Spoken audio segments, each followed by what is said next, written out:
Commissioner صاحب نے letter دیا کہ آپ جس جیل میں جائیں گی یہ لیٹر لیں، آپ کو خواتین سیل میں پہنچا دیں گے، آپ کہانیاں لکھیں۔ اتنے خط آتے تھے کہ میں 3 کہانیاں ہر ہفتے اس میں سے انتخاب کرتی تھی، باقی کا کھولنے کا ٹائم نہیں ملتا تھا مجھے۔ ایسی کہانیاں جیلوں کے اندر سے لکھی ہیں کہ پاؤں تلے سے زمین نکل جاتی۔ کتنی تو بے گناہ بند تھیں عورتیں۔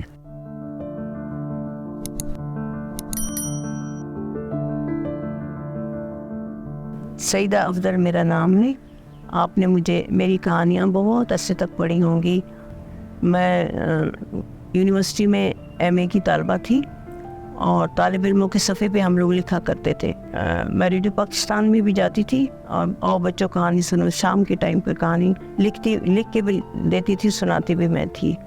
تو یاور مہدی صاحب تھے اس وقت پروڈیوسر، انہوں نے مجھے کہا کہ برابر میں اس وقت جنگ تھا، پرانے ریڈیو پاکستان کے ساتھ ہی پرانا جنگ دفتر تھا، کہ آپ یہاں سے فارغ ہو کے ادھر چلی جائیے۔ میر صاحب یاد کر رہے ہیں، انہوں نے کہا ہے کہ ان کی میں نے تحریریں پڑھی ہیں جنگ میں، ہم نیا رسالہ نکال رہے ہیں اخبار جہاں، تو آپ ان کو بھیجیے میرے پاس، میں چاہتا ہوں ان کو ہم اپنے اس میں شامل کریں، جو ادارتی ممبرز ہیں۔ تو انہوں نے مجھے میسیج دیا ان کا۔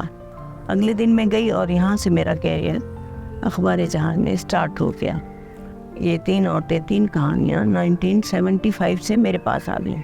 اس دن سے آج 2023 تک لگاتار ہر ہفتے 3 عورتیں 3 کہانیاں اخبار جہاں کی زینت بنتی رہتی ہیں، اور اس کی مطلب ہے پاپولیرٹی میں فرق نہیں آیا، کیونکہ اگر پاپولیرٹی میں فرق آ جاتا ہے تو کالم کو بند کر دیا جاتا ہے۔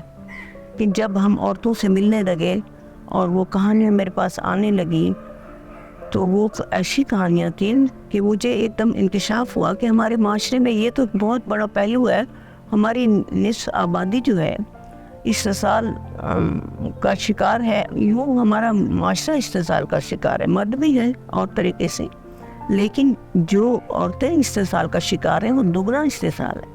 4 ذرائع تھے ہمارے پاس۔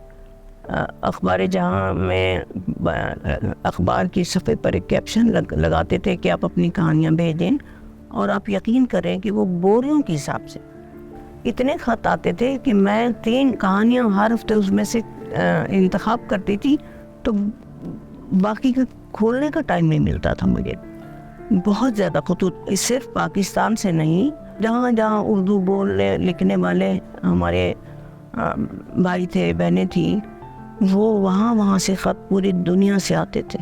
میرے پاکستان کی بہنوں کے دکھ سامنے آئے ہیں، اور ان پر قانون بنے ہیں، اور معاشرے کی سوچ جو ہے، مردوں کی سوچ، دیہاتی مردوں کی سوچ جو عورتوں کو مارتے پیٹتے، کھیتوں میں کام کرواتے، خود آرام سے بیٹھے چرس پی رہے ہیں، تاش کھیل رہے ہیں، ایسے بہت سے لوگ ہیں، سارے نہیں ہیں، کچھ لوگ تو ہے نا اس طرح کے، جن کی بیوی ہمارے گھروں میں آتی ہیں، بتاتی ہیں اپنے دکھ بتاتی ہیں۔ میں جیلوں میں گئی ہوں، پورے میری شادی ڈی جی خان میں ہوئی، ڈسٹرکٹ جیل، ڈیرہ غازی خان کی سب جیلیں، راجن پور کی جیل، کمشنر صاحب نے لیٹر دیا کہ آپ جس جیل میں جائیں گی یہ لیٹر لیں، آپ کو خواتین سیل میں پہنچا دیں گے، آپ کہانیاں لکھیں۔ میں نے ان سے اپنا مدعا بیان کیا، وہ بھی پڑھتے تھے، ان کی بیگم بھی پڑھتی تھی۔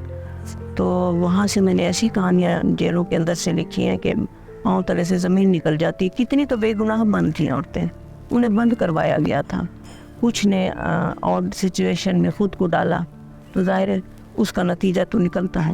پولیس والوں سے بھی جا کے لڑتی تھی، S P D S P کو کہتی تھی، ایسی کیسز جا کے میں ارباب اقتدار کو باقاعدہ فائل بنا کے، میں عطیہ عنایت اللہ جب وزیر تھی تو میں لاہور میں گئی، ان کو فائل پوری بنا کے دی۔ بنگلہ دیشی عورتیں یہاں بکنے آتی تھی، دیہات میں وہ روتی تھی، بچی الگ بک رہی ہے، ماں الگ بک رہی ہے۔